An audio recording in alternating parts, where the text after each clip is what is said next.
You tripping, young man. Yeah. How y'all gonna feel that like that LeBron Bronny shit gonna look? I think that first game of the year they should start both of them. That's just my opinion. I think just off of the amount of money you can make from having those two people on the same court in the same, and then like just the electricity that to be in a real building. At starting guard, a rookie, Bronny James Jr. And now you're king. And then like you know what I mean? Like it'll be a so crazy. Bronny at the Rocks the whole year. Oh yeah, he's okay. But then like CJ that's what Rich said. Okay. So we ain't going nowhere. You can't draft him if you ain't putting him on your roster. 4-year contract. I love that shit. And then like CJ McCollum said, he gonna be playing in them ready to stay ready to play games that they playing against the G in practice or scrimmages and all that. He gonna be ready by the time mid-season, at least be able to play on the team. It ain't like he ain't a bad defender. One thing that you don't have to worry about with him is athleticism. So to be out blood. on the court and be able to compete with him because of his athletic ability, he won't struggle on that side. Now, decision making, making shots, and things like that is where he may struggle. But we talking about just being an athlete out there flying around, he can do that. And that's the same thing he struggled with. That type of experience, you don't need to be out there. You don't need to do nothing. But catch and shoot, honestly. But that's one thing he can do. But that's what he struggled with in the summer league. That's why I said I'm surprised Clay ain't signed with them, bro. They got Connect too. Connect too, G. Yeah. He's just like dog, bro. That was one of their best draft picks. I couldn't believe he dropped to 20-something. Yeah. I couldn't believe that. I was like, wow. I think he's like 17. He's supposed to be top 5. Yeah, G. Yeah. It's that age, man. They be scared of the age for some reason. Like, you 22. I mean, when you think about it, like, when you try to add fundamental skills, because I'm a teacher, right? When you try to add fundamental skills to people that's a little older, it's hard for them to grasp it. But when you dealing with a kid that's in first grade, for example, like they're gonna learn way quicker than an 8th grader will if the 8th grader didn't get the fundamental skills early on. So it's like that's how they look at it when you talking about. Because me and my brother, we work the NBA Combine and all that type of stuff. So we get to see these guys. We get to see how these professionals act. And you can see who had that foundational skill and instilled in them. So certain people, when you look at those older guys, like they maxed out. We don't know if we can make this guy he know everything already, right? He's 24 years old. He knows how this process goes. We can't teach him nothing. He's good as he's going to be right now. That 19-year-old man knows nothing, and he's able to dominate these people. Exactly. Imagine when we teach him everything. And like it's habit too. Like you might have been playing in college for 5 years due to COVID. Yeah. Right. So you used to being a scorer. Right. Now you got to come out here and be a defender. Are we going to be able to break that habit and get you to buy into what we get you to buy into? That's what was talking to us about. Yeah, no facts. No. That's life, though. Make a point, G. That is, though. You got to be able to adjust, man. And I think basketball is just a reflection of life. Basketball is probably the #1 sport where you can relate it back to life because you gotta know how to be good as an individual. You gotta know how to work as a team. You gotta be able to follow direction. These are all skills that you need to be successful in your real life. Sure. And the higher level you go in anything, you got to figure out what you special in. Like, what's your specialty? At the higher level, you can't do everything. So once you get to the highest level, what are you going to be able to reproduce over and over again? Like, and so guarantee success in that. Damn, that is basketball, though, G. Yeah. It's funny you say that because when I started my brand, which is Fire Mixtapes, when I started it, I thought I could do everything on my own, right? But then I started doing other things, like we started doing Denard Bros pro runs, we started training, we started coaching, and I'm like, damn, I need help.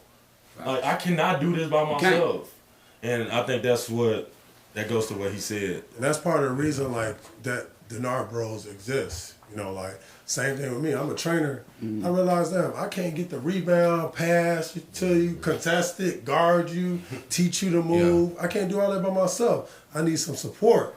Otherwise, I'll only be able to do maybe 1 session a day instead of 4 or 5 sessions a day. Damn, you wanna know what's crazy? Like growing up, I kind of noticed, like, I don't know if it's like in the black community or whatever, but like when we start something, we probably think to ourselves like, damn, I gotta do this, and this, like all about myself. You know what I'm saying? Like growing up, I used to do like the camera work and all that. Like I noticed, like, damn, I can't catch every damn angle. Like instead, I'm not trying to be moving around. I'm trying to move around. Like but you know why that is? It's because everybody don't believe in your vision.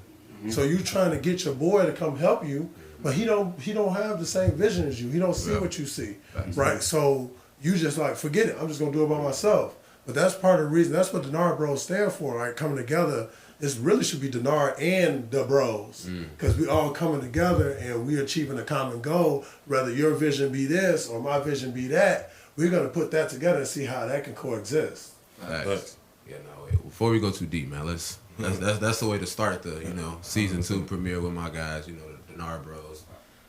Appreciate y'all boys for pulling up. No, appreciate you having us, bro. It's an honor to be here. This is a great setup. Yes, sir. We're gonna have some good conversation. Yes, sir, man. So like you was kind of going into it a little bit. So like tell us about like the foundation of the Denard Bros. Like I know you said you did workouts. I remember you worked out Khalil Whitney. I went to high school with him. That's how like I kind of like see you from a distance. Okay, this. Yeah, I think the beginning started as like getting out of college, figuring out what do I want to do next. I want to stay involved in basketball. Yeah. Probably didn't have as many opportunities to be a pro, but I wanted to stay involved in it, so I started training. Yeah. And I figured like, dang, how do I develop a reputation for people to believe that I can help them get better?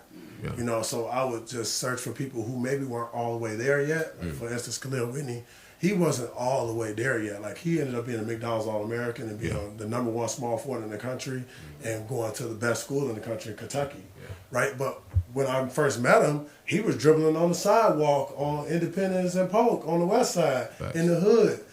Nobody caring about his potential. But I started to learn to see people's potential where they would be 4 or 5 years from now. Right. So I think that when I got him at a stage where he was a sponge and he was really open to learning and he just didn't have anybody else to help him and I was just there for him, That's good. So like you said, like where'd you go to school at? What college did I go to? Yeah.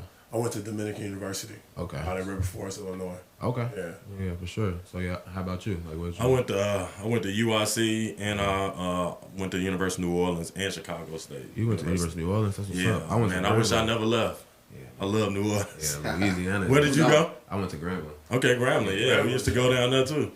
Man, I'm already great time. Yeah, nah, for sure. What about you? Man, I just went to Eastern.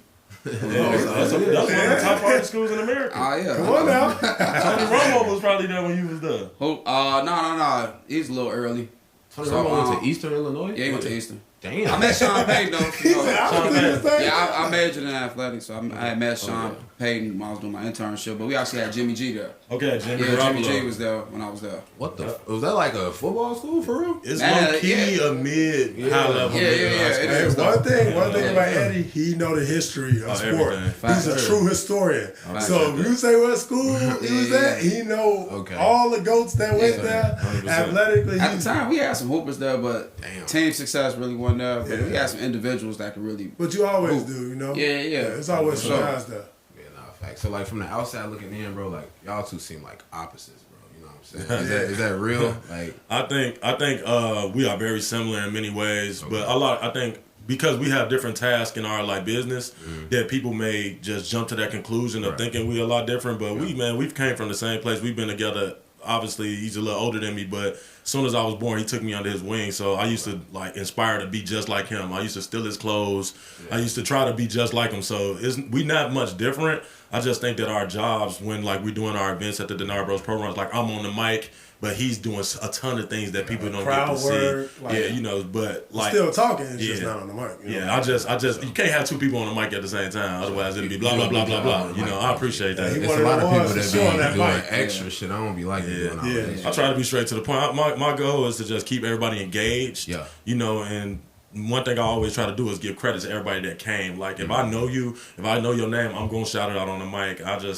That's the way of showing love and showing that this is much bigger than just us. Yeah. This is about everybody who's coming into this space to be able to make this something special.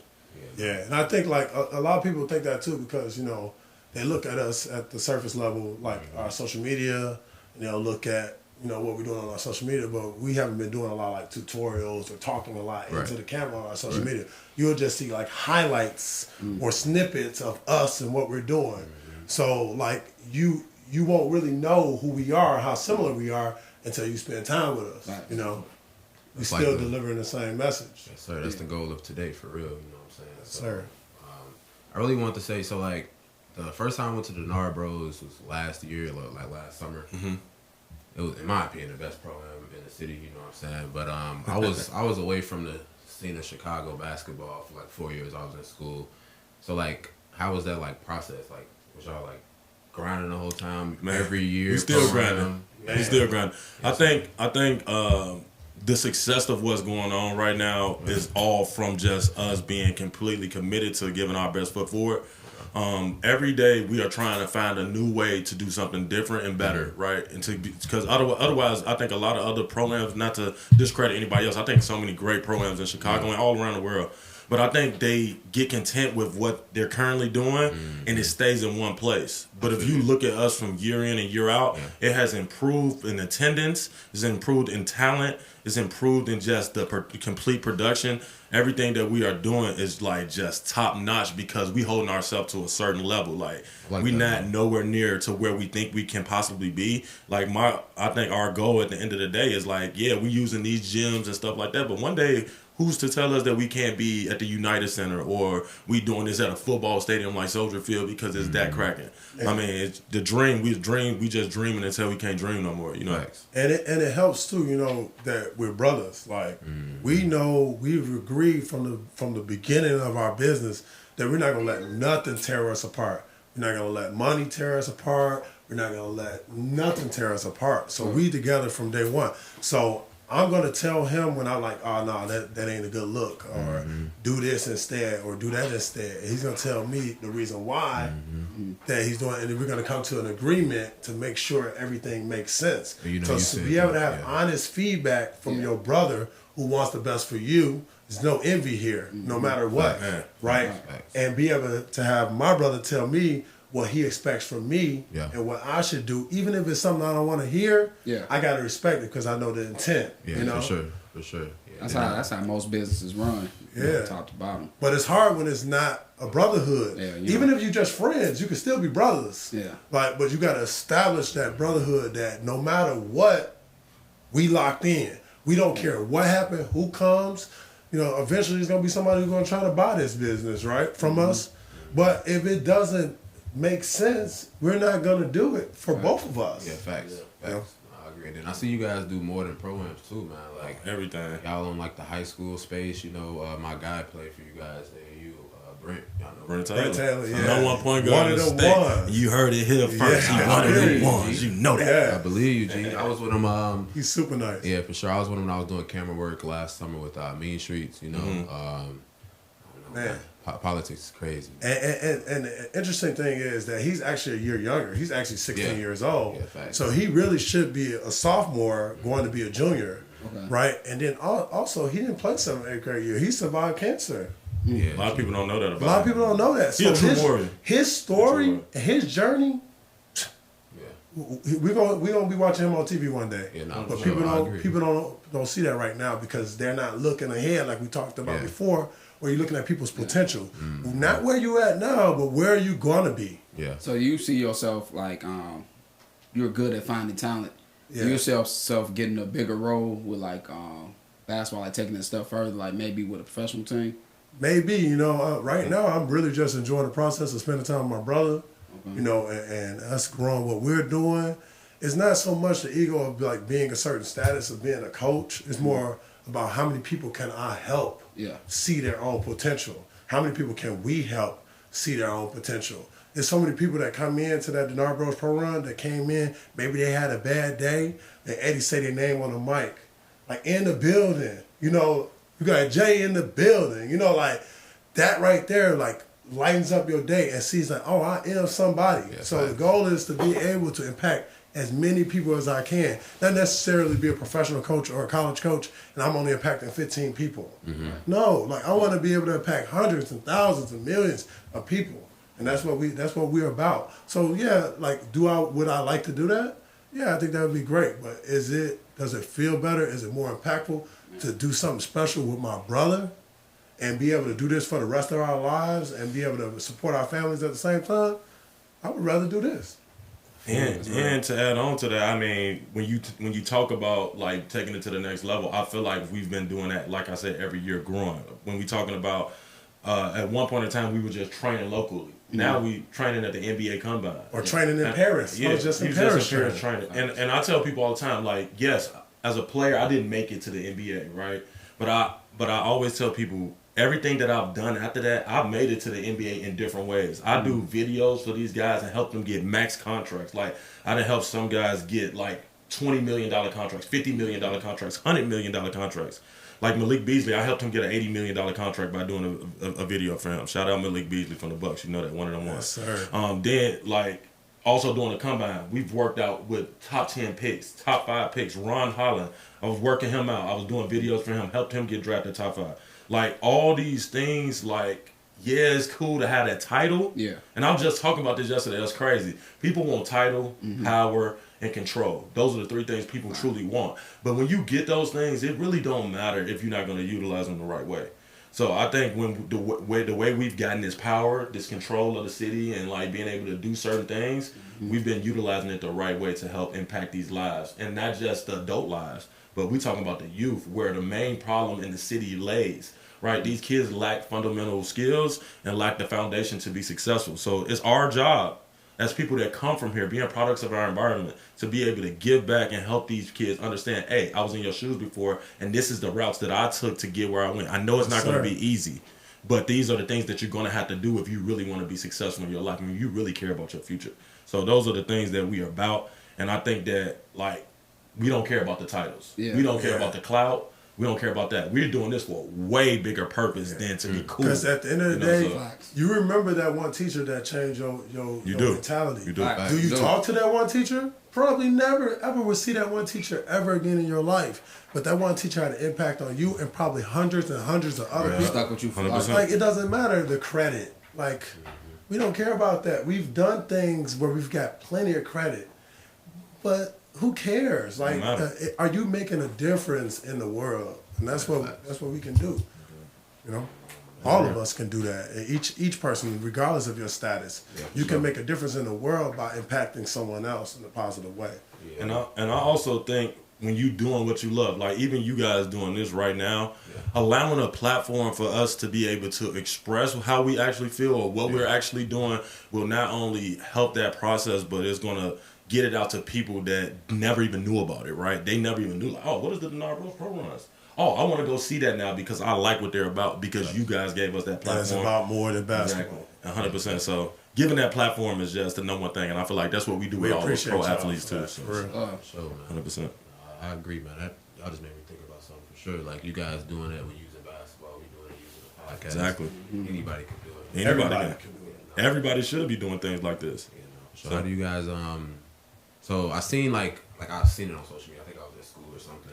You guys did something for like the high school. Yeah, high school and 8th graders. It's called the Spring Chicken event. That happens in March. Yeah, tell me more about that. So the Spring Chicken event was something, obviously, you know, we all grew up, and when we were growing up, our parents used to be like, hey, you ain't seen nothing yet. You just a spring chicken, right? And that's where that came from. Like, dang, like, you ain't seen nothing. You just spring chicken. So, like, let's do that for these kids. These guys, we obviously had the pro runs for the last 3 years. But this year, we was like, man, let's incorporate the youth. That's who really needs this. So let's create a top 8th grade game and then 2 top senior games. And now they can all learn from one another. Like, because it's a 4-year span, right? Everything's a 4-year span. To be from grammar school to high school, it's going to be 4 years. Yeah. From high school to college, it's going to be 4 years. And then you'll probably be a professional if you're lucky enough to do so. But if we can give all those kids those skills by example, because words only can get you so far. Right. But when you allow them to see what they can possibly look like 4 years from now, like these top 8th these seniors, and I'm an 8th grader, like, man, I'm really not that far off. I just need to keep putting the work in like them. And then they get to learn from the pros also at the same time. Now, like, oh, this is what I got to do to be a pro. Exactly. It's an easy cycle. It's like when you look forward to something. Well, how far ahead do you look forward to it? You know, like, how far ahead do you look forward to it? Well, we're creating a platform where it's starting from 8th grade. Maybe it'll start from 4th grade next year. Who's going to know? But it starts from 8th grade. So you're looking at, okay, these are what the best 8th graders look like. And then, like he said, it's going to high school. These are what the best seniors look like. But it's not about, like, if you're the best 8th grader or best senior.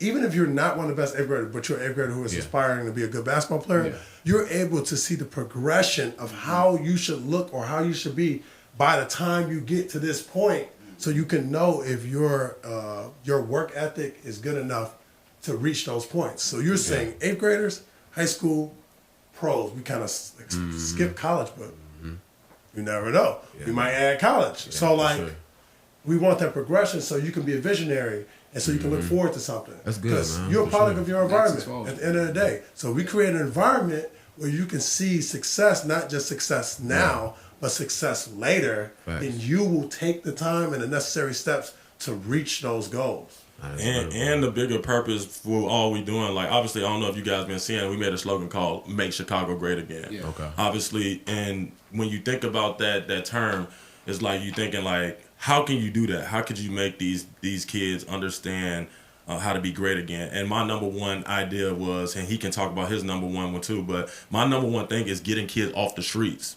So if we just have a basketball game for 4 hours during the prime hours of the night, which is 6 to 10, where more deaths is happening, and you can look at this up, there's more deaths happening during that time than any time in the day.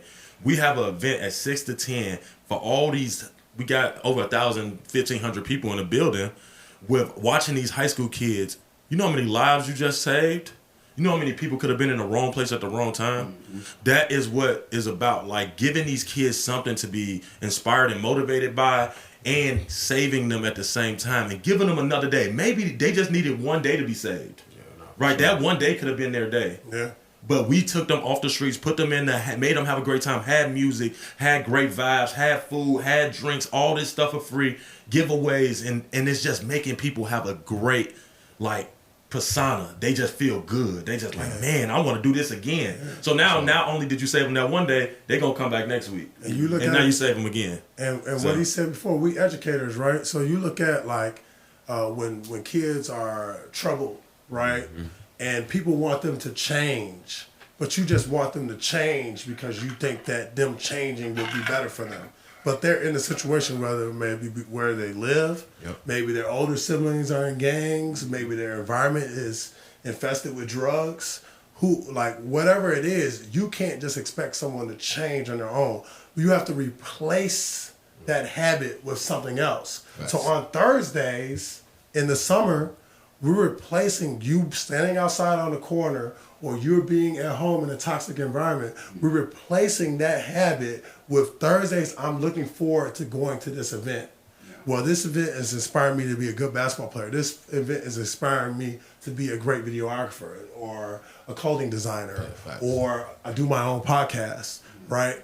And I'm going to study the people like yourselves who come there and see how you move and see what you do to be able to get those connections and maybe even ask you some questions because I want to do what you want to do. And now the whole week I'm working towards getting better at doing what you do, regardless if it's basketball or something else. And then I'm coming ready to present myself to you so maybe I can be a part of your team. Nice. Or maybe I could even just work the table at the Denard Bros Pro Run. Maybe I could pass out waters. Mm-hmm. Whatever I could do to be a part of this great thing, because everybody wants to be a part of something great. And to add on to that, Chicago great again. That's a great. Hey, I like how you added that in there. That was good. That's fine. No, and to but for real though, to add on to what he's saying, this is so much more than just a basketball game, right? When you look in there, you got vendors, you got people who created their own food businesses. You got people who created their own clothing businesses. You got people that's in basketball that's not basketball players, from trainers to videographers to coaches to former pros. That's like, it's so many things you can look at like, man, okay, I know I'm not that good in basketball, but I love basketball. And I can still be in basketball by just doing one of these other things that's available. It just gives them that knowledge like, man, it's so much more than just putting the ball in the hole. Mm-hmm. Yeah, no, so that's kind of opportunity. Like, yeah. It's opportunity. Yeah, that's all some people need, man. It's all it is, opportunity sometimes. And sometimes people don't have the opportunity because the platform is not placed there. Yeah, that was kind of like my story. Like, I used to play basketball up into high school, had like D3, D2s and shit, but like, I went to college, I'm like, man, I just want to get to some money, bro. 100%. And got to college, I'm like, damn, like, it ain't really no camera dudes, like, you know, at the basketball, football games. I started doing that, and they're like, man, like, let's have them travel with us. Start doing that.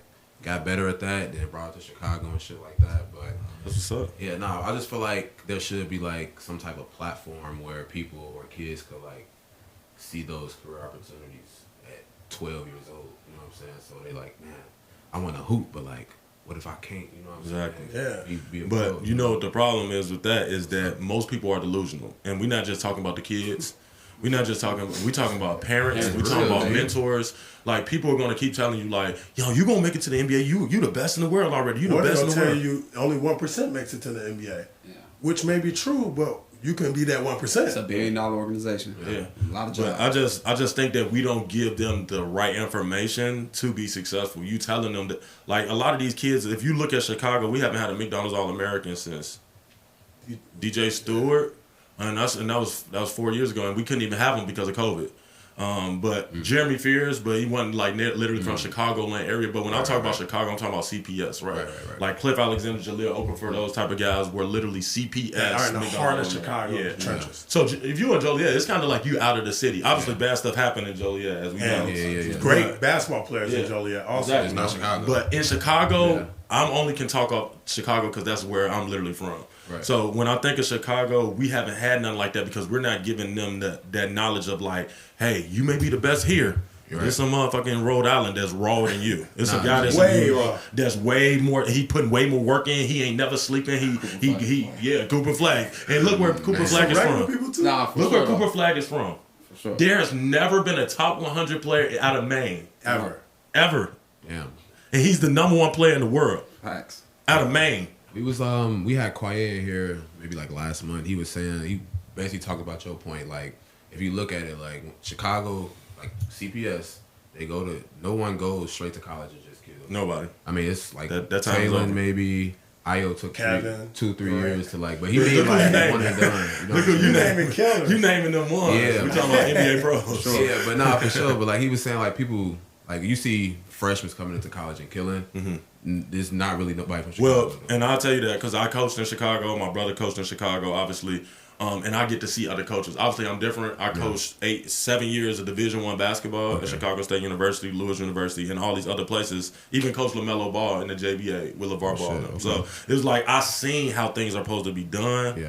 But a lot of these coaches are just coaching for a check, or they just doing it because they got a little clout within the city. Yeah. So they don't know the real keys of being successful in the basketball game. They just doing this because it's something they can It's like do. they're trying to reinvent the wheel. Like they haven't been to a coaching clinic or I anything. was Not just to gonna say say that. not to say the wheel that they reinvented didn't work. Like it may have worked.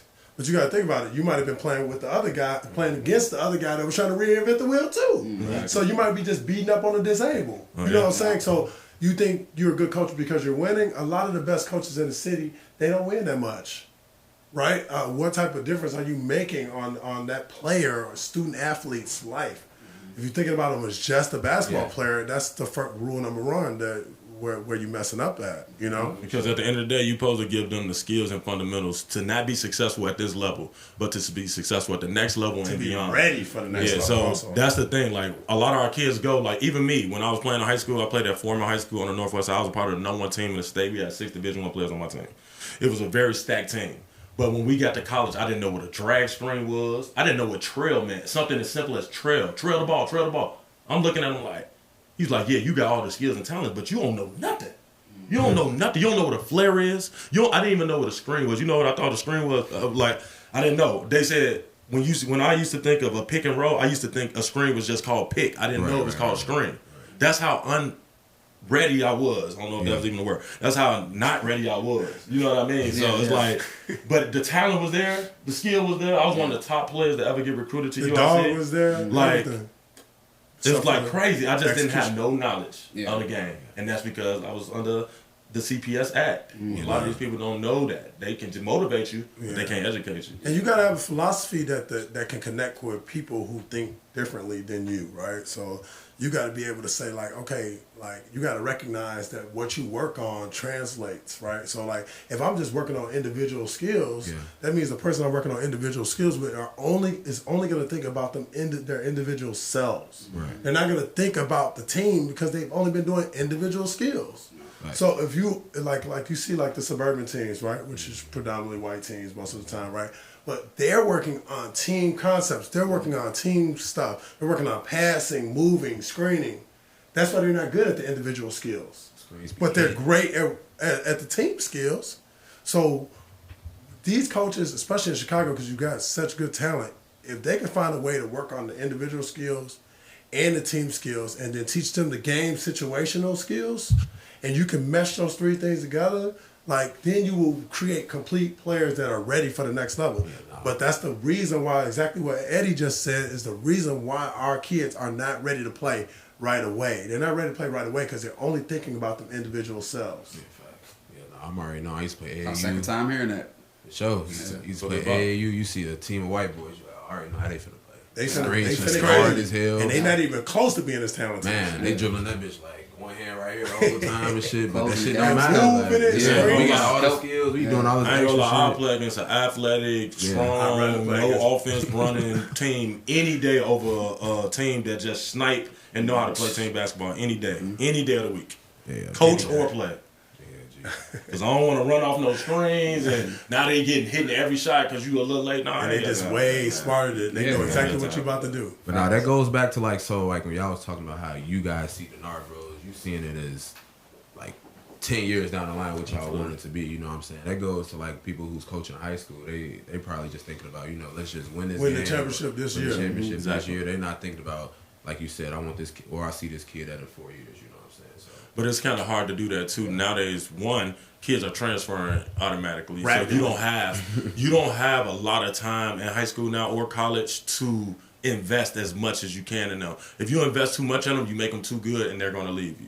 It's just the world that we in. It's like you kind of got to be bad at your job now to keep the players. crazy. It's really sad. You have to be bad. Like, I can't develop this guy too much because they ain't gonna go to Oklahoma. It's fucked up, G. It's tough. It's messed up. Or you gotta have the mindset where you don't care. Like I have the mindset where I don't care. If you get so good where you feel like you can find somewhere better, go right ahead. But while you're getting good, them other 7, 8, 9, 10 guys are getting good too. Yeah. So if you leave, cool. We developing everybody. No matter what, we're gonna execute what we're trying to execute. Yeah, I feel like some people like when they kind of they do that the wrong way. Like say like that's why I stopped with like the camera work. It'd be like too much like excuse my language like dick riding, bro. I don't like that shit, bro. Oh, that's all. Like people like I seen somebody. I don't want to say the names, but like I was at a game, man. It was like a ranked dude, like top 10 in the state, whatever. He didn't do shit. Like didn't do shit, bro. After the game, all of his face, yo. I'm like, yeah, nah, bro. Can't be doing all that, bro. But like people, like when they working people out, they just want to work this dude out. Like I want to get him so good. So like when he leave, you know what I'm saying? What you gonna do after that? You know what I'm saying? So, yeah, you gonna be mad and remorseful. And that dude, you know what I'm saying? But like if you don't care, these players are not your girlfriend. Yeah, like you don't own them. Yeah. You are choosing. You're deciding whether it be for free or for money. If it's for money, then you definitely don't have anything to be upset about. But if it's for free, you are making a conscious choice to say, I'm deciding to help you for free without wanting nothing from you, right? Like, that's how I do it. So if you leave and go train with somebody else, cool, more the merrier. Maybe you'll learn something that I'm not teaching you from this guy or this girl, and then I can teach you some other stuff.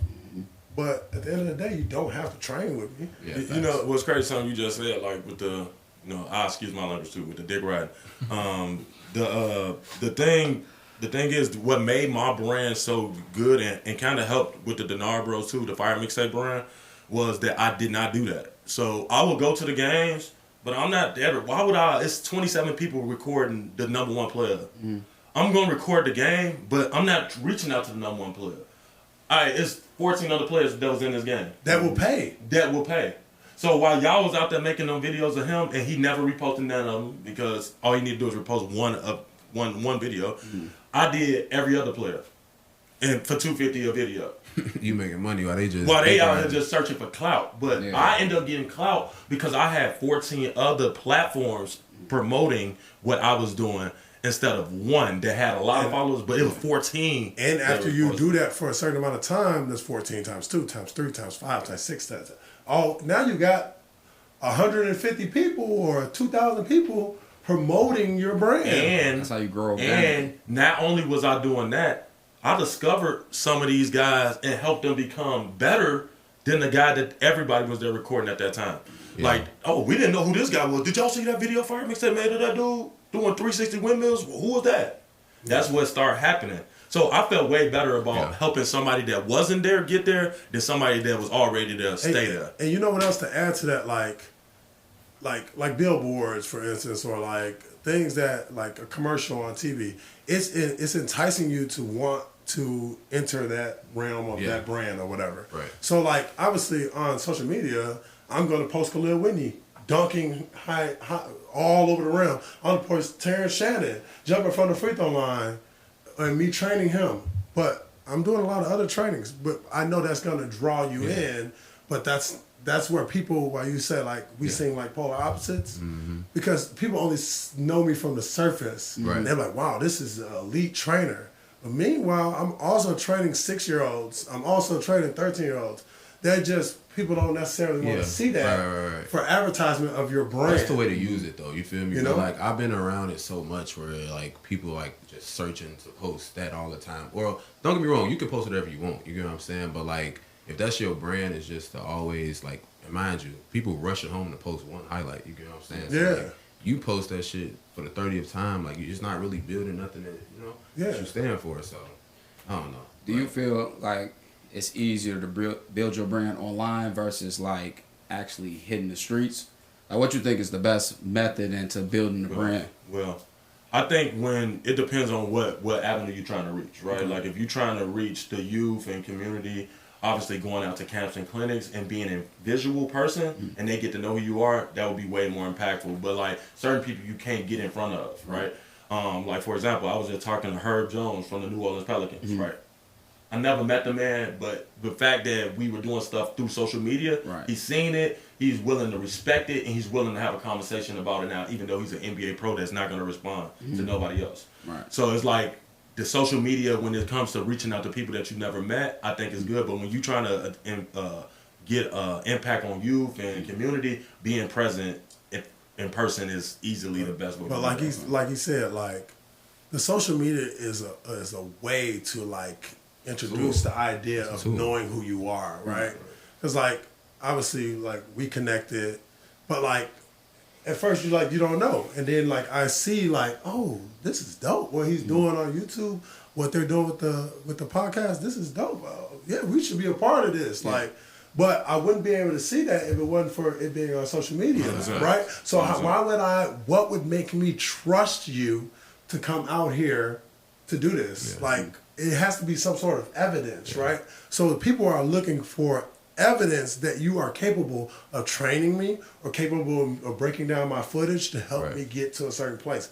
Where is the evidence, right? And then once I see the evidence, then I'll go check it out, But if there's no evidence, why would I be the first? That's why I never understand why leagues don't like always have a videographer or a photographer at their league. Like how could it's never happened. And then great plays happen everywhere. Yeah. Right? But if you look at our event, every great play is recorded and reposted so you know what's going on in there. Right. But if you like talk about any of these other leagues, like I don't know unless I was there. Yep. And that's kind of the worst thing. It's kind of the worst thing to do that. Like you need memories. That's like early 2000s. It's grandpa story. Like, boy, I used to be one of them ones. Show me. Yeah. You got still pictures of you without the ball. Yeah,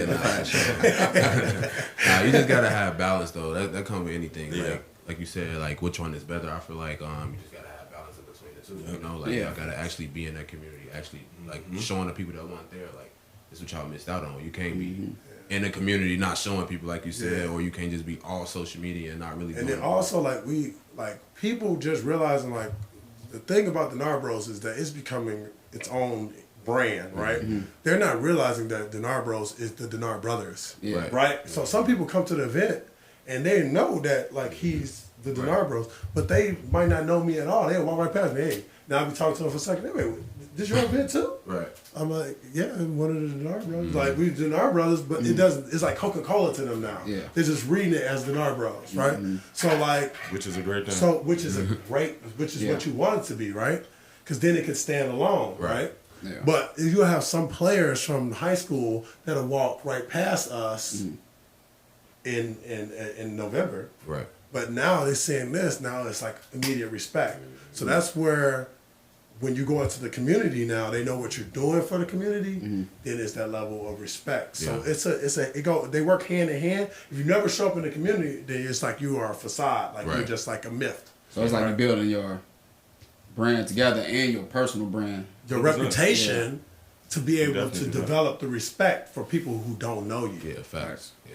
Man, that's something I have with like my team because me and my guys make clothes. Probably heard of Pillars. Yeah. You know what I'm saying? But you don't them shirts. Yeah, you don't really see the faces because we just kind of like got the brand. You know what I'm saying? We hitting the streets, but we kind of fell away from. We was at one point in the streets heavy. Then you got working and got behind the scenes. We like, man, we got to get back to the streets. 100%. Yeah, you know, we got to get back to touching people, seeing people. So we can get you back in the street. For sure. Put it on. For sure. Yeah, I got you. That's the one thing that me and him been talking about too. Because obviously we make pretty much all our own clothes. Yeah. But we want to do like collaborations, like a Denard Bros Pillars collaboration would be crazy, you know. Yeah, right. And that's something that we was thinking about. That's something we can do quick. Yeah, that's what I'm saying. And I mean, we rock them there, and then and the great thing about it is championship week. Yeah. This is going to be. Let me tell you, like last year, championship week was flat out ridiculous. We packed out the whole Quest multi-sport. Yeah. It was packed out completely. This year, it's going to be unbelievable. Mm-hmm. Like the talent that we got in, like Max Struess supposed to be in attendance. Okay. When is podcast releasing? Yeah, I want it to release. All right, so this guy is gonna have to release. It's gonna have to be released soon. But no, seriously, like Max Struess from the Miami Heat and Cleveland Cavaliers supposed to be in the building. He came last time, and we got some other special guests that's supposed to be in the building. That's gonna be crazy. So it's like be able to put that brand on at the championship week. Yeah. Like, we talking about dumb advertising. We got 70 cameramen in our gym. 70, bro. Facts. That all, once again, go back to what I was saying about having those different followings, right? Every one of those cameramen are going to have a different audience because they all from different places. So that's instant marketing, advertising for free. Facts. Instant. Oh, hold on, damn. Like, that shirt right there, tough. Like, if they seen that, they seen that shirt, like, they gonna like, damn, what shirt that is? People I could go on my phone right now and show you the DMs of people asking for this shirt that I got on right now. That we got on. He got the black one on, I got the white one on. Like, they want them. They saying how much. They saying how much. Real talk. That's all they saying. Yeah. How much I gotta pay for that shirt. I could say $200. They'd be like, I want that shirt. Yeah, that's good. It's just the impact of where it's at, where they seen it at, and I mean it's on 75 different videos. So it's like that's something that we should definitely work on with. Not only is the cameraman that many cameramen and they're all posting it, the people that are putting it on have hundreds and thousands of followers. Mm-hmm. So now they're collaborating with them. Mm-hmm. Now you're getting audience in Europe, audience in Asia, in Africa, in Venezuela. You know, like all over the world. It's just spread like hot fire. And then we can even make it a package to where it's involved in the promo, right? Like the MVP of the game get a Pirla fit, like. Yeah. That, you know what I'm saying? Like that type of vibe, and then not only is because the MVP is gonna be one of the ones guaranteed. Right. We talking about people with at least 30K, like 30K followers. Sure, like he gonna be one of the ones. I feel like investing $200 or $100 to get a shout out on the 30K page of where you seeing that they getting up. Like last week we went viral. One of our videos went for 1.8 million views. Slammed his ass. So imagine if at the end he doing this. You gotta show that on the podcast. Facts. Yeah, he definitely slammed him. Yeah, but no, seriously, that may have been the greatest play that I've ever seen in person in my life. Now, there's been some crazy plays that I wasn't in person at, but that was the greatest play. Here. The greatest things happen when they're unexpected. Unexpected. The greatest things happen when they are unexpected. Facts. And that looked like he was about to do a layup. Facts. And then he turned it, and then he dunked it. Like when you're watching that in real life, you're like, okay. When you watching it in real life, it looked like it was in slow motion. Slow motion, facts. I swear to God, it's like I'm like, okay, what are you finna do? Hold up. Oh! Pause the game. Shout out for 2 minutes and 37 seconds. Yes, that's the amount of time. Damn, the dude that was like got dunked on, you stay in the game. Yeah, and he ready to come back, and he said because you know that he's don't care about that. His name is Cortez Cooper, so he's the all-time leading shot blocker in the state of Illinois from Elgin High School. He's at IHSA. Yeah. Got the most blocks in the history of Illinois. And that's one thing too. Like obviously these things go viral and people be like, oh, he dunked the hell out of him or whatever, you know. But like at the end of the day, this is competition. These are the best players in the world. All of them, right? They might be on a certain tier of the best players in the world, but these are the best players in the world. It's gonna happen. Who cares? It's gonna happen. You're gonna get dunked on. And guess what? He dunk a lot too. Yes, he do. He dunk a ton. The thing I do, like I respect him so much because he wants to continue to come back. He's like, bro, I don't care about getting dunked on. I'm trying to block everything.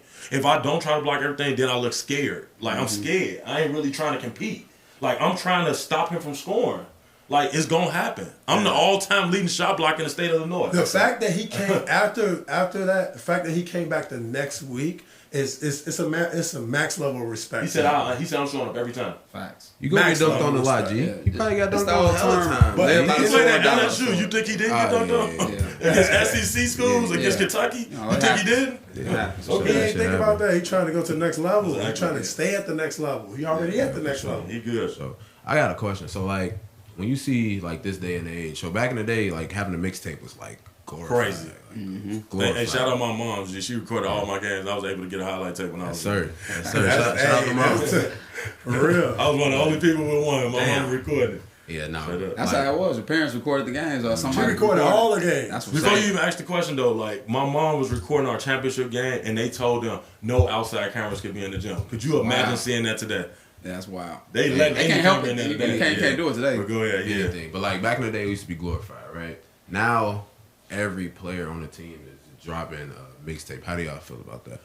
Like, I'm not even talking about like pros. I'm talking about like down to. I think it's good because everybody does have a brand that you could promote. Okay. Now, if you're good or not, it doesn't matter. You can still make a great video of yourself to promote yourself. Crazy. I think that's the number one thing. Is everybody is trying to promote themselves. Like, and I can't be mad at somebody trying to put themselves in a better position. Now, do I think everybody deserves a highlight tape? No. But are you willing? If you're willing to pay for it, who am I to say? You deserve whatever you're willing to pay for. Anything. I think whatever you're willing to pay for, you deserve.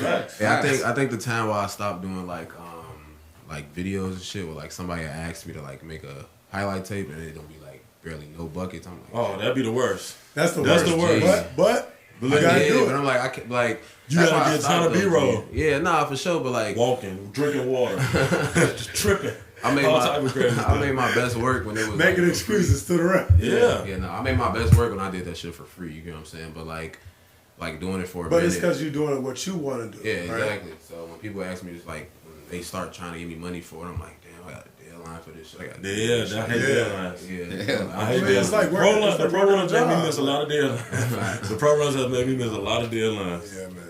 So how y'all feel about like the NIL spaces, like? So I work with a couple agents on that. Like obviously I do these videos. These videos is what also help these guys get these opportunities for NIL. Because a lot of these people with all this money, they don't know who good at basketball or not. Yeah. But if you can show a video of these guys like, oh my God, I want that guy to represent my brand. He's jumping from the free throw line. He's making all these shots. He's putting out all this flair. That's what we need. So that's what I do when I do the videos. But just working with those people that has allowed me to meet a ton of new athletes, and you get to see like a lot of these kids' lives change right in front of your eyes. Like $80,000 for a person who come from Baltimore with no home, basically, is life changing. Like he's able to get, like I helped a kid go to Iona, got him $90,000. He's a D2 player. He didn't believe me at first. He told me, like, man, no, I think I'm going to stay D2. I was just going through this app called Synergy, looking through film, and I was like, this kid had 35. Let me see how he got 35. And I watched his game. I said, oh, my God. Why is he Division II? Nice. His name is James Patterson. He at Iona. He would probably be the player of the year in that conference this year. He's averaging 26 and 13 when I looked him up after that. I was like, oh. I hit him on Instagram right away. I said, look, I'm going to make a free video for you and your life finna change. I said, I'm about to get you in tune with my guy named Dan Poneman, one of the best agents in the world. He's the greatest at the NIL thing right now. He's number one. Shout out my boy Dan Poneman from Abston. You know that real one. But when I put him with him, he was like, man, all right, man, I think he's good enough. Like, what do you think he can make? I said, I think he can make $200,000. Right? He said, all right, let's see, maybe 150. So then he had another option to a school that he didn't want to go to that offered him more money, but they knew they was gonna lose every game. Right? So then I was like, gee, you gotta take this. You gotta take this. Like, you can't take away. You talking about $100,000? You have to take this. Right. So he ended up going to the other school for $90,000, where he's gonna probably have a position to be able to go play for way more money and be in position for that.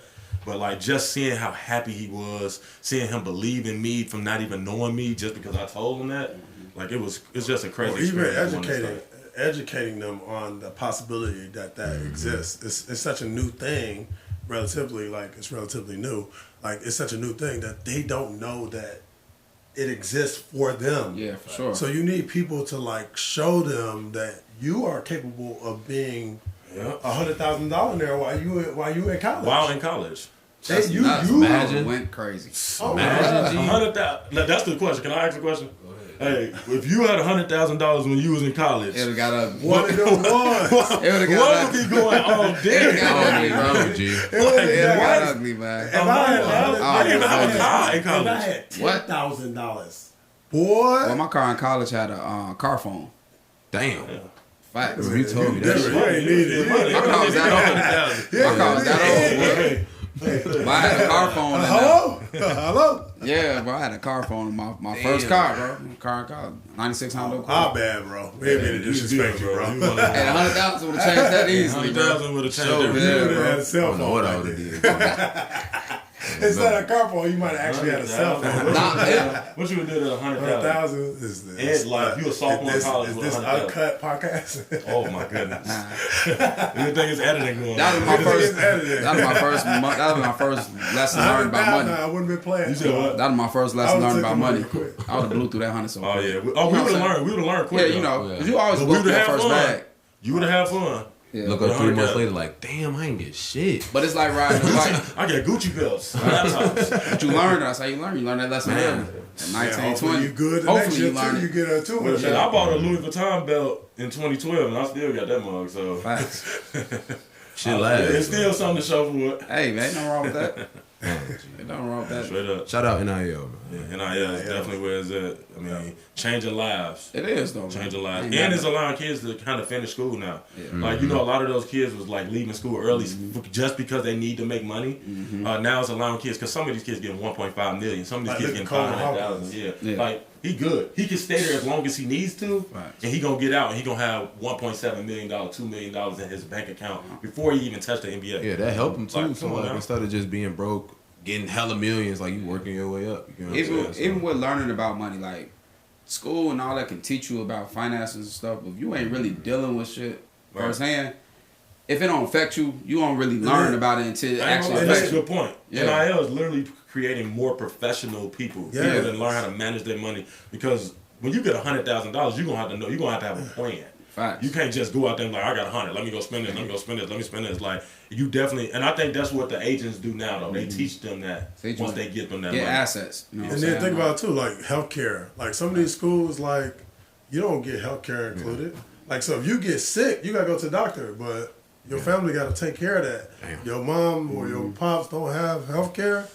That's tough. It's tough for you. So the NIL helps that too. You can go I take care of know your at medical Division bills. I schools they do put you on their healthcare system. So like if you get, you will be under the school's insurance if you were to do that. I don't know how it is at other schools, but Division I was definitely like that. Every time I got sick or something or hurt, they take you. You don't got to do nothing. You don't even got to sign the paper.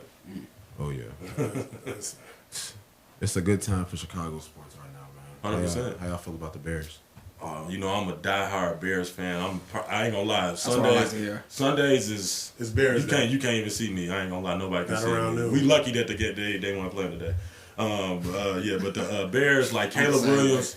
Caleb Williams is The truth. yesterday. Caleb Williams made us forget about Justin Fields. Like in He just, definitely made us forget about it. I think I forgot about him a couple weeks ago, man. He was but excited. no, last week Yeah. it was a lot of Justin Fields jerseys at that game. Yeah. I guarantee you, next week it'll be a lot of They gonna number 18 retire that jerseys. left field. Nah, they still gonna get them one. They still them one. Yeah, But like, maybe the ones people Jalen like that, some- Johnson jerseys. Yeah. So Some we people, don't know. some Them people bitches feel on like sale though, G. Them bitches like $40 for the Fields joint. So like you know, Yeah. motherfuckers might just. I might just go grab me one. Hey, I didn't know they was $40 either. So Nah, like cause I just got my DJ Moore. My shit was like Might $130. go and did a custom. Put some print on Just top change of shit the and field. go over it. Put some print on top of the Or do field. a custom one on the field at the top, like on the field. You feel me? And On when the they say field. man, you see people just put a piece of tape on the Yeah, back I don't of want their to do that. I ain't shirt. doing that. That's Yeah. just Nah. But nah, it's that time, man. I just want to get to the playoffs, man. Yeah, What's I your mean, expectations? I think that it's gonna be a tough to like win a playoff game. But if we can get to the playoffs, which is very obtainable. I mean, with Minnesota losing their quarterback, that's 2 guaranteed wins right there. I don't know about I that. think them guaranteed wins. I'm gonna tell you right now, our defense for the Bears this year. I feel you. top I feel of you. the- we had 4 interceptions and we was playing our second string player yesterday. I feel you. Like Yeah, we I are agree. takeaway kings. But now that we have a quarterback that can throw all balanced throws like that, like Justin Fields couldn't throw like that. I ain't gonna lie. He had a rocket, but he ain't throwing while running, leg in the air, going this way, that thing right in the pass. Right here. Man, he got weapons. Like he got so many. There's never been a team put together for a rookie quarterback as good as the Bears did. This was the best offseason in Bears history. Yeah. Like in the history. Yeah, to go get Keenan Allen. No, for sure. To keep DJ Moore and you make him happy by giving him an extension for 6 years. That's never been done. Right. You gave him a 6-year extension. Not a 4, a 6. Then you got Keenan Allen, who got a 92 overall in Madden. Like, what are we talking about? Swift. Then you got DeAndre Swift, who's a dual threat who can run and block and catch. A doomsday. Komet, the one top 10, Gerald Everett. We ain't even talking about a doomsday. He is one of them ones. Hey man, we got a squad. When we get to go into historian this mode, is exactly what didn't happen for Justin. Just sit right here and take notes. Yeah, I kind of feel bad for Justin a little bit. G. Why? He's gonna start for the Steelers. He ain't gonna. He had a good organization though. He's gonna start for the Steelers and win the Super Bowl. I'm saying, like, imagine you feel me. I don't feel bad for nobody like that. I'm not saying I feel bad, G, but it's like you. We did them bogus. We did them bogus. Like, you feel me? We didn't necessarily do them both. Okay, I'm gonna be real. In business situations, you have to do this. You have to. First off, if you were to keep Justin Fields, you're losing $50,000. That means you can't sign Keenan Allen. Yep. You can't go get Rome Oduzzi and keep DJ Moore and extend him for 6 years. Only reason why we was able to extend him for 6 years is because Caleb Williams is making rookie contract. Come on, he's making like $5 million a year. Off that signing bonus, that was $25 million though. Like, that was crazy. But like, you know what I'm saying? That's crazy work.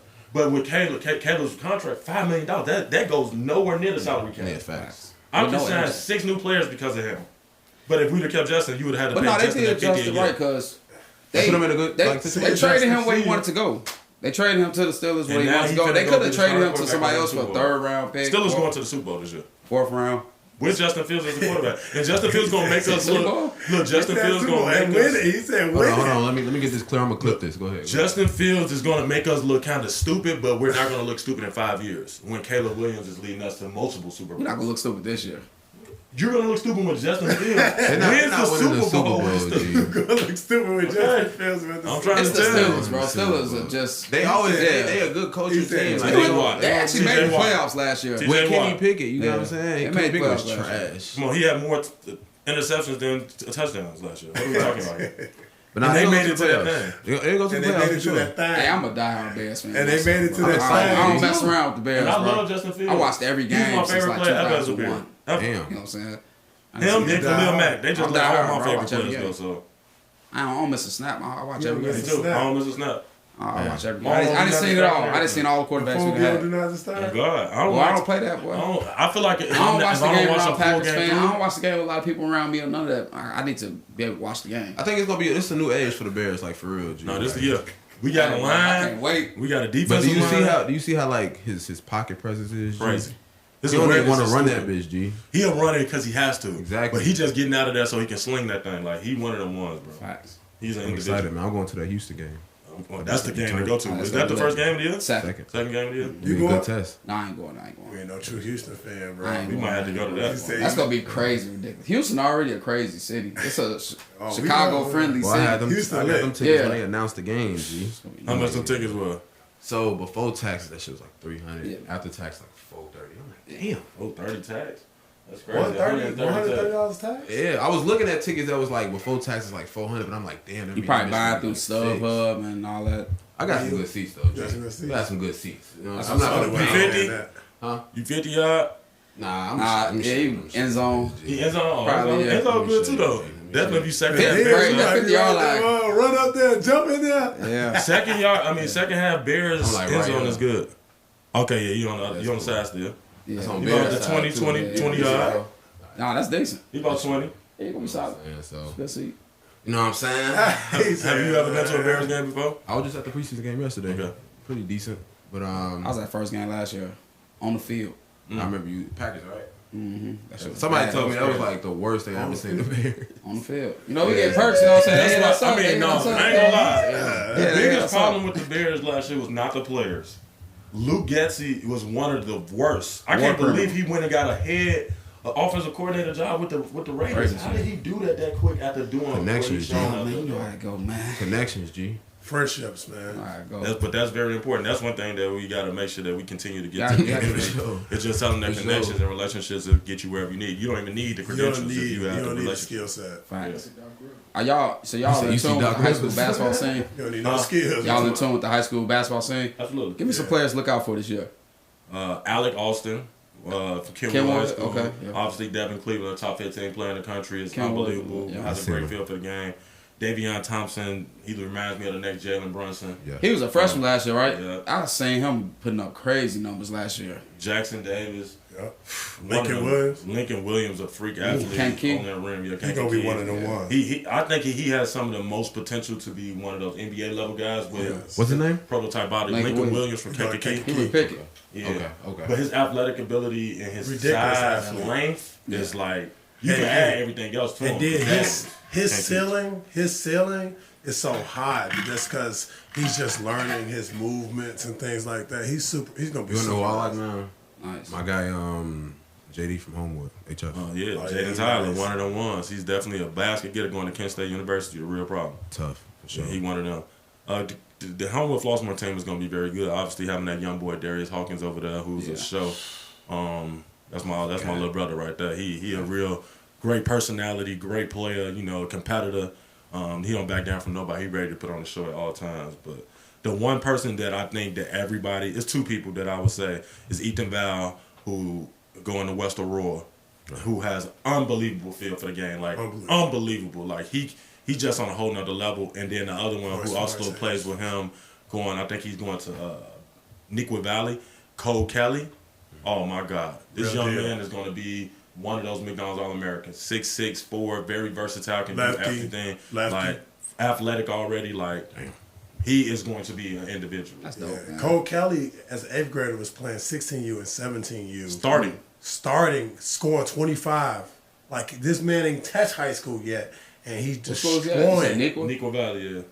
You notice some schools they saying though, G. Yeah, that's northwest suburb. Kankakee, you said Neuqua Valley. But if you notice, I don't think we said one player from the city of Chicago. We said and Andre Tyler. Andre Tyler too, very good. Simeon High School, Yeah. I don't know if y'all are familiar with DeShondre Washington. No good from he obviously not in college. I mean high school no more, but he's a professional. But when I look at Andre Tyler, that's who I see. I see DeShondre No Good Washington 2.0. Like he has all those skills. Oh, Marquise Clark number one guard in high school. Yeah, real deal. Yeah, he's nice. We know all the shorties though, so we could go all day. But shorties rock with us. Yeah, that class of 2026 and that class 2027 and 8 and 2028. 28 might have Dave 5. Thompson in the West. No, that's 27. They nice. Dude. Them young boys is nice. Think they gonna stay here? JoJo.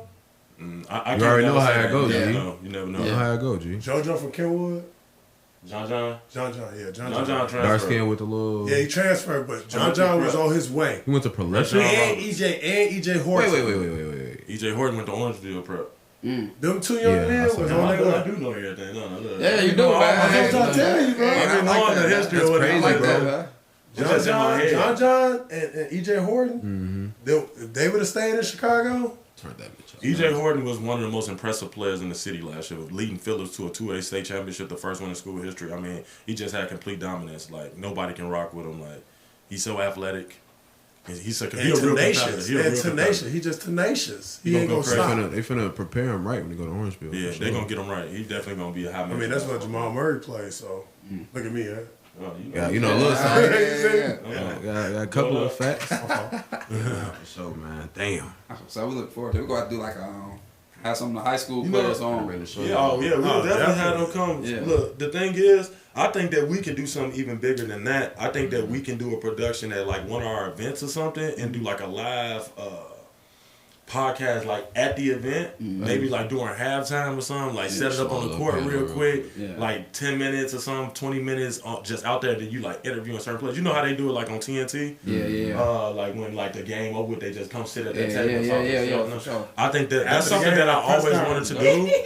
That's something I always wanted to do. At the high school games and shit. Or like how they have media days with the conferences. Man, that's what come afterwards. If we do AU again, because we did AU a media day last time, it was crazy. Like crazy. We had them dress up, doing all that dunk hunts and all this crazy stuff. People there going trying on every jersey. We had like 4 alternate jerseys. Yeah, so and that'd have been raw if we had like, hey, now y'all go sit down over there and talk about like what your experience like, what you plan to bring to this team this season, like all that type of stuff, bro. Like, yeah, there's so many things that we run through our minds, bro. We can definitely do something. But this is great. Like this whole setup is amazing. Shout out Black Experience Studios. Yeah, shout out Black Experience Studios. Yeah, I see you. This is tough. Yes, sir. So now, like, I think that we can do a lot more things together. Like, because that's what it's about. Collaboration, like we always say, relationship and connections is that can open up a lot of doors. You never know. Like maybe the Chicago Bulls looking for somebody to do something like this, right? We got the Chicago Bulls in the building. Shout out Henry Dermickamp making it to being on the Chicago Bulls coaching staff after being the Windy City Bulls head coach for like the last 5 years. So he's one of our good friends. He's somebody who's a true supporter of us coming through, and he's found some players from our event, just from being there, that he put on his team through his time at Windy City Bulls. And as a person who has coached, like that's somebody who I look up to, who inspire me, who I study. So shout out to HD. Every day, real one. You know real that for sure. Shout out HD, man. Yes, sir. Let me see what else I got on here, man. I'll drop some gems, man. Man, you drop some gems. That shit clean. We're really just talking truth, bro. Hey, more people need to hear it though, because like I say, like I see the brand all the time. You know what I'm saying? Like I never put the face to the brand. Yes, sir. Happy you able to now. Like I see the brand all the time. That's what's up. Yeah, man. And when we look at this, bro, like for real, when we looking at where we at now, this is just like the tip of the iceberg, bro. Right. Like from what we really plan on really doing and the impact that we really plan on truly having, like it's endless. Like every day we think of something different. Like he came up with this Make Chicago Great thing. I was like, when he sent it to me, like, so this was this funny story. He sent this to me, and then I didn't respond back right away, and then he posted it on his page, and I just sent his post back to him with just to say Chicago Great Again. He deleted. He said, "Bro, what's going on? I shouldn't have posted that. I shouldn't have did that." I said, "No," because it's like a Donald Trump type of thing. Right? So we kind of like putting a spin on it, where it was coming from Trump. Really, like it kind of like as we from our community, it's kind of like a negative view on it. Yeah. But we wanted to bring light to what it actually should be. Right. Then he was like, bro, he called me and everything. I answered the call. He said, bro, what's going on? You good? Like, I should have posted that. I was like, no, that shit's so raw. I was mad as hell. I deleted that because you can delete one picture. Yeah, you got archives in that. Archive and save it. No, you know how now that on the Instagram you can delete one of the pictures out of your picture pool. Oh, I know but you can't put it back on there. So I clicked delete, and he said, no, this is raw. Man, that was the dope last pic. Man, crazy. You post that whole thing. But like when you look at like how we came together, right? We like obviously we brothers. We always been together, right? But it was a period. I'm 4 years older than him, so it was a period where I was in high school and he was in middle school. Like it's that time of period where you're trying to figure out who you are as a high schooler. He trying to figure out who he is as a middle schooler. He's making friends. I'm making friends. We kind of separate. Yeah, we missed each other for a good 8 years. Yeah. So then he goes to high school. I go to college. That's another 4 years where we figuring out who we are. We not really around each other as much. Then I go into my career after college. He goes into college. Another 4 years. So it's like almost like a 10-year span where we were kind of like doing our own thing, right? And then when he got out, he's figuring out what he's gonna do with his career, and I'm kind of into my career, right? So that's another. So we got maybe 15 years where we figuring out who we are, and then the pandemic hit, right? Later on, the pandemic hit, and that's when the pandemic brought us together, right? You couldn't be around a lot of people, so who I'm gonna choose to be around? Few people, my brother. I'm gonna choose to be around him. So. But it started off where I was doing some training up on Northbrook, and out the way, I was one of the only trainers that had a gym. So everybody was hitting us up, boom, to work out. And he was still doing his video business because people needed to find ways to go places. Right. So he needed to break down their footage. That was the only chance for them to see footage. And one thing he did that a lot of people don't know about, Isaiah Barnes, who committed to Michigan in one of their best recruiting classes ever. Right. Nobody ever saw him play because it was the pandemic. Eddie broke down some of his highlights. Every coach, all his games, and put his highlights together. Every coach in America was hitting him up after that tape. And he got him assigned to one of the best recruiting classes in the country. You know, at University of Michigan, under Juwan Howard, right? So like, he was doing that stuff. I was training guys, and I had like a little partner that was training with me, you know, and we realized that, you know, maybe Eddie came to me and was like, man, you know, I want to help you. I'm not sure if this guy is the, you know, has the best intentions. And that was the thing. My brother would always come back to me and be like, bro, why this dude, like, went behind my back and started training this dude that we was just training together. Like, he didn't even tell me. He just went behind my back and did it. And that's when I was like, well, that's a clear indication that this guy is not a good person to be around. Like, I said, look, how about this? I know you one of the best trainers in the world. Let me just come help you out. I start off by just rebounding. I start off doing that. Because I trained too, but I started training because he started. You know, he was training. And I was just training my players because I was a Division I basketball coach.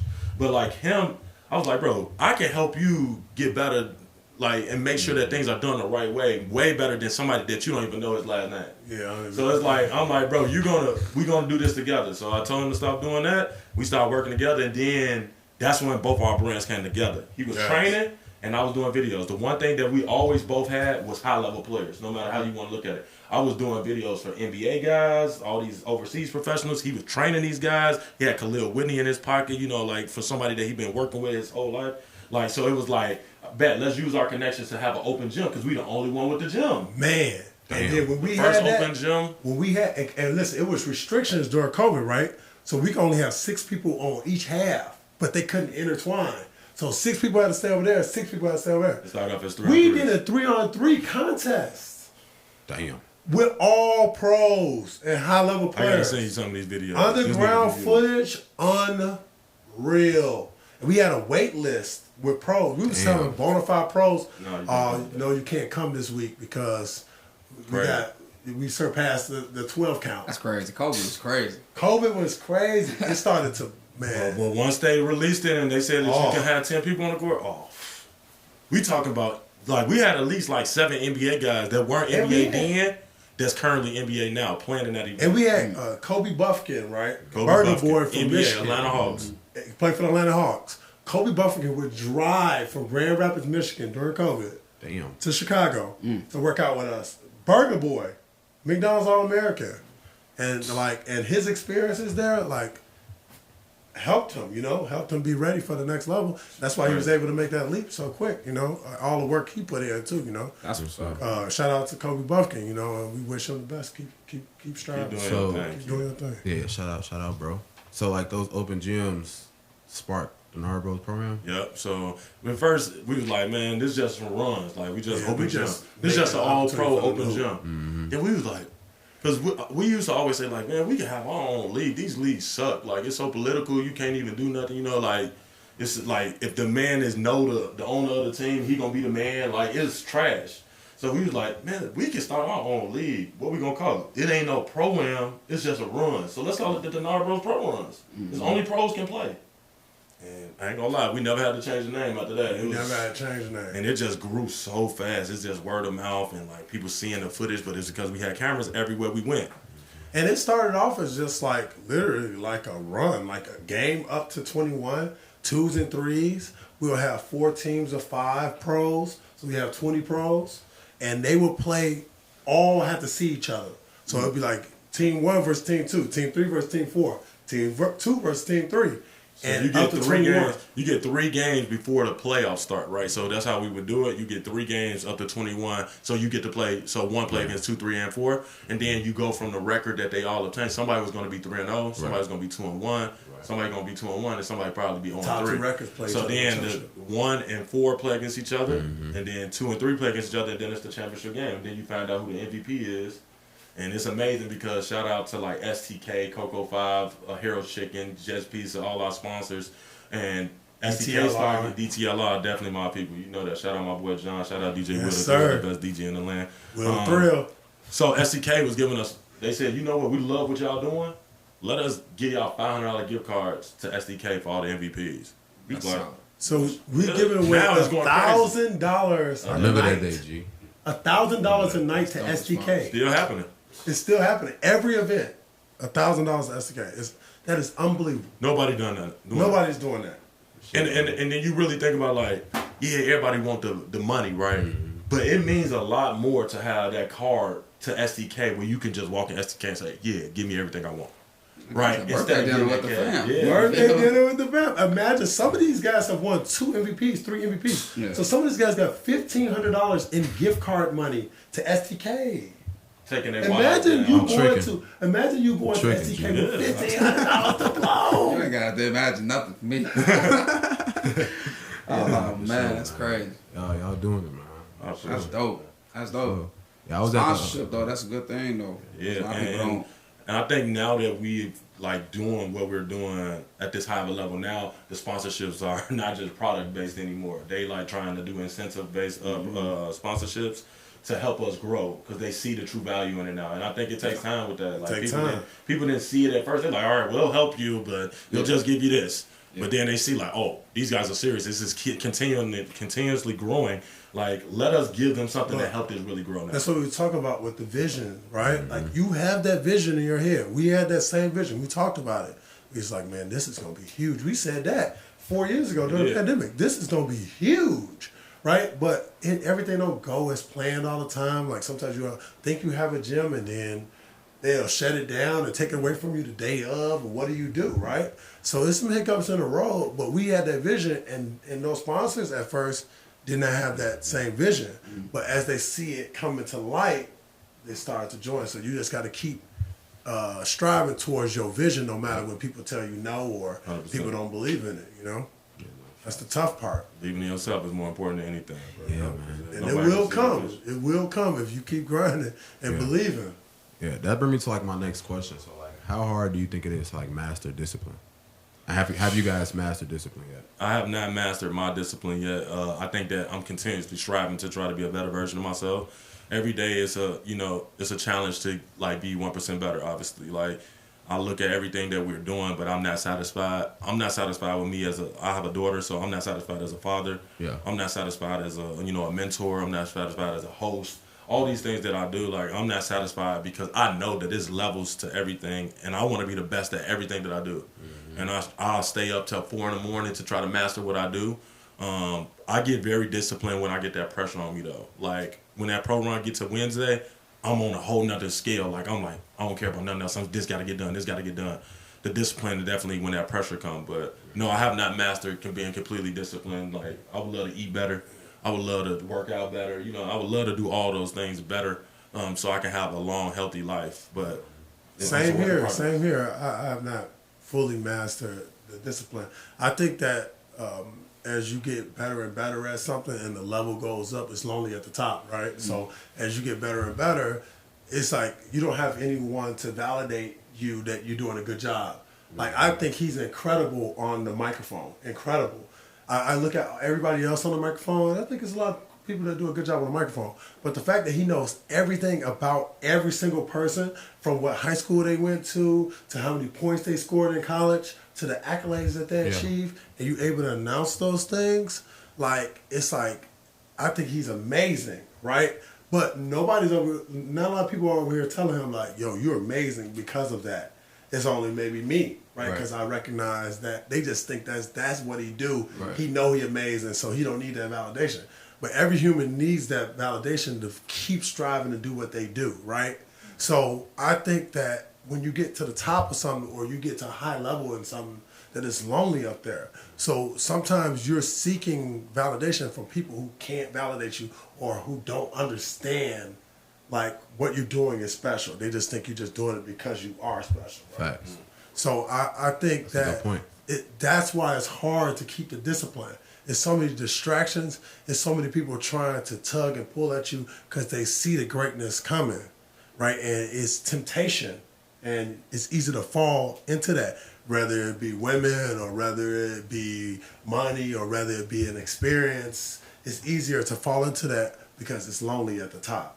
Right. So you need to have people and surround people around you that are like-minded, that have similar visions, that you can coincide with, and that can help you validate each other and improve each other and keep striving to be even better.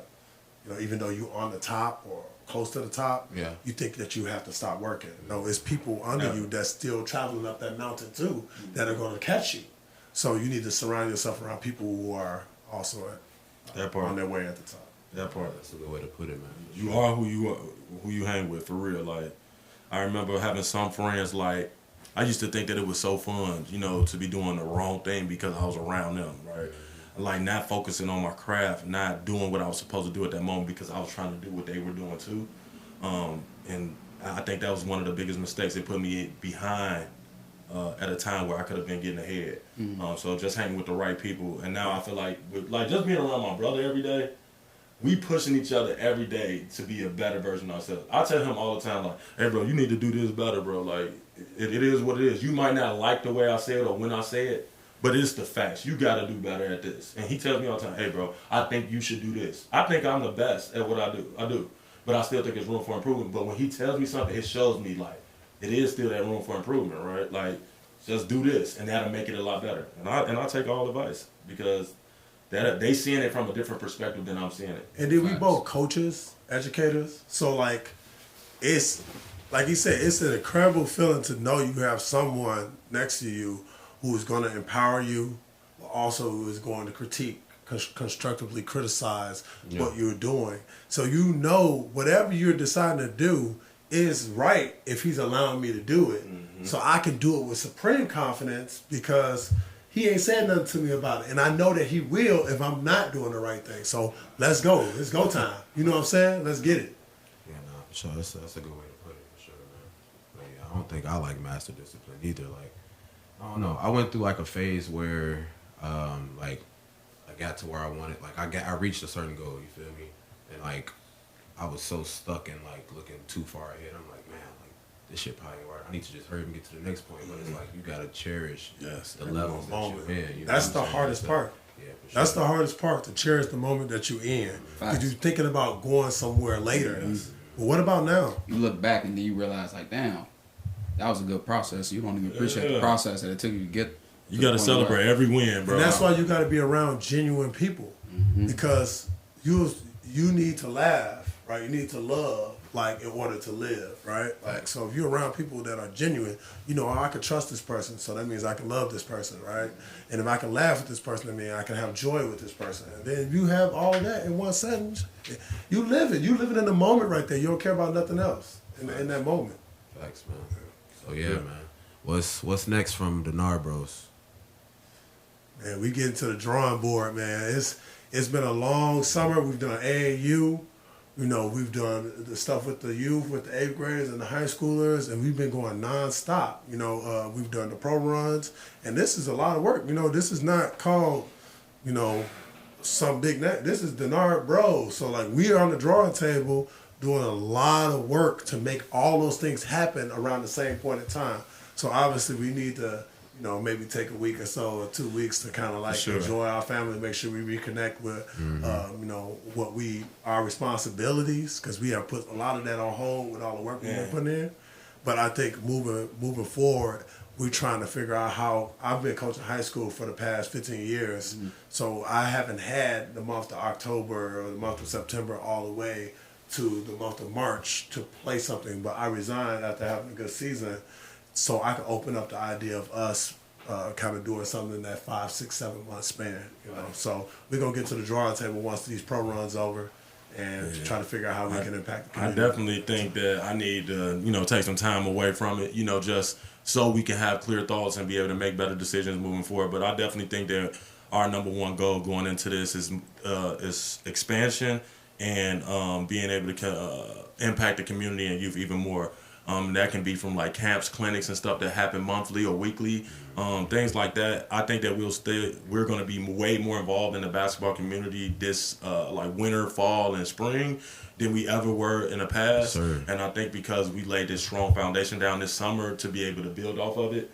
So I think that's the number one thing. But like definitely just getting some rest, clearing our minds, being able to reflect on what the great things that we did this summer.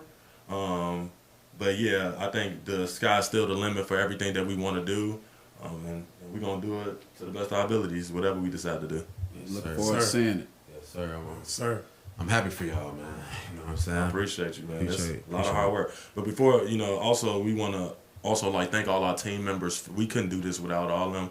Our team members are hardworking. Obviously, we don't have no extreme budget where we can pay people what they're worth. And even if we did, I don't think we would still be able to pay them for what they're truly worth. They are phenomenal hard workers. They come every day. They help us set up the gym. They help us break down the gym. They work in sessions for us, making our jobs a lot easier while we're in the production, right? Like, it's hard for me to be on the mic or hard for him when he got to be outside, inside, out the door, in the bathroom, checking on stuff, to be able to cover all bases. So the people working the door, the people who's helping the players get their jerseys, giving them the referees, the people doing the clock. Yeah, we got the best referee officiating crew through the Big 42. Our man's Chris Williams, my dog, my homie. So Transform Fit, yeah, Charlie Cates, all these guys who helping stretch the players out. Help BSL Memorial for just hosting us and showing so much love to us.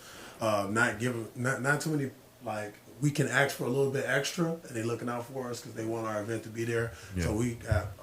we just got a great team, man. We just got a great group of people that's all invested with us. We couldn't do it without them. No matter how great it may look that we're doing this individually, but we're not. We got so many helpers and so many people that really matter here that's just putting their best foot forward to make this a great event. And all the media, too. I mean, if it's not for the media, obviously this benefits their brand, too, to get to... cover these, amazing athletes, but they're spreading the brand. Like, they're spreading the brand where people are being able to see our brand nationally. It's easy to locally, promote your brand, but nationally, like, people are seeing this in Europe, people are seeing this everywhere, and thanks to the media for being able to capture those moments. And we want for media, like, I ain't gonna lie, for me individually, I've gotten offers to go host out of the state. I mean, multiple different states. Like, just, hey, man, can you please come host our event? Can you host our program? Like, I'm like, yeah, I mean, sure. Like, you know what I'm saying? Like, it's amazing to think. I didn't never think that I would get this. I didn't never think I would actually be on the mic. But I never thought that they would be calling me like, hey, we'll pay you to come out here to host. Right. Like, whoa, this is crazy. So that shows that anything can happen if you put your best foot forward and you actually put the work in and be disciplined, like you said. It's just great, yeah. Sir, man. Well, that's gonna wrap up this episode. Season 2 appreciate you, man. Yes, sir. That. Hey, make sure y'all come out to the Denard Bros Pro Run. It's championship week. The Super Pro tournament is on Thursday. The championship on Sunday is going down, and you know that. 52nd and Halsted, 6 p.m. Be there or be a square. You know that. Come on, sir. Yep. Make sure y'all like, comment, subscribe, all that good stuff, man. Know that. See y'all next time. He's the Denard Bros. We checking out. Let's go. Let's go. That was phenomenal, bro. That was awesome. That's like fun.